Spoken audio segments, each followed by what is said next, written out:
Hi guys, it's Barbara and Mark. Welcome back to our channel where we talk all things branding, web design, and online marketing. Today we're going to talk about a question that we see all the time in Facebook groups and online communities, and that question is, how much should I charge for my products and services? We see this question daily, right? Yeah, every single day we're on Facebook in different groups. Especially for us, we're in web design groups, and people just will open up a conversation. How much do I charge for a website? And realistically, the answer could be something as cheap as $100, or you could be making $1 million websites. So Yeah, there's it's so much, there's so many things that go into play when considering pricing. yeah, it's really a hard question for other people to answer because we don't know what your financial situation is or the place that you're in. So we wanted to make this video because we wanted to share with you how we came up with our pricing, because maybe that can help you determine how to come up with yours. So what we did when we determined our pricing was we figured out our monthly expenses, and then we figured out how many clients that we could take on a month. And being just the two of us, we really can only do so So much many, yeah. work, right?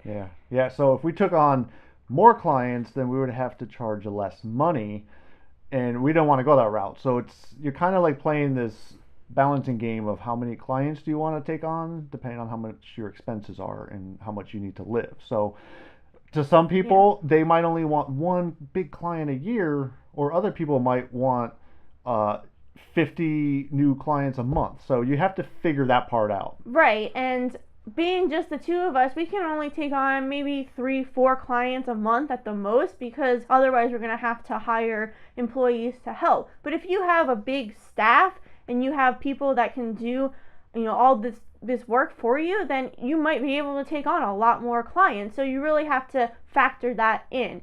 But the first thing that you need to do is really factor in your expenses. So what we did was we actually created a spreadsheet for 3 months and just tracked all of our expenses, right? Yeah.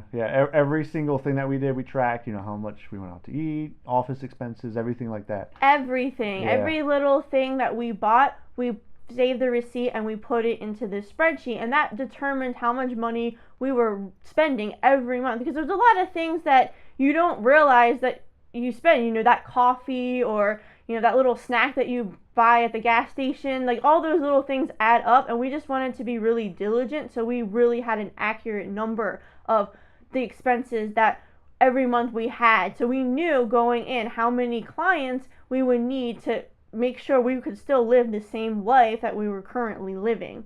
And then from there, we figured out, okay, well, we can take on 3, 4 clients a month. So then we just divided that number that we needed to hit by 4, and that's how we came up with our Yeah. pricing, basically.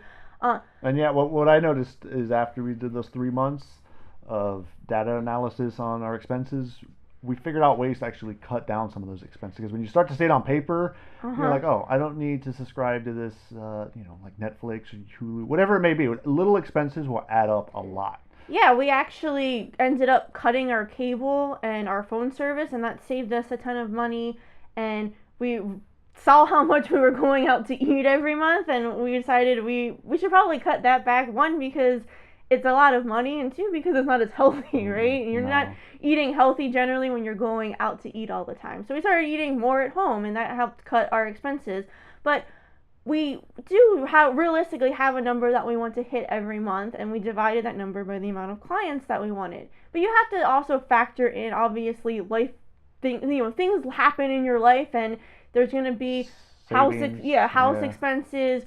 you know you might unfortunately end up in the hospital or injured or something where you're not going to be able to work, so you want to make sure that you have some savings and that you're contributing to your savings every month. That's really important, especially as a entrepreneur, because money isn't always consistent, so Mm. you want to have that buffer in case life happens. Yeah. And another thing I would say is you want to always make sure you're reevaluating your expenses each month, and if you maybe can take on an extra client because you're doing things more efficiently and faster, then maybe you can factor that in and then add to that overall savings amount. So those are things that you want to make sure that you're doing consistently, maybe every month, every 3 months, just reevaluating those expenses, seeing if there's anything you can get rid of, if there's any room wiggle room to add on new clients or maybe add on some new services where you can add some extra income,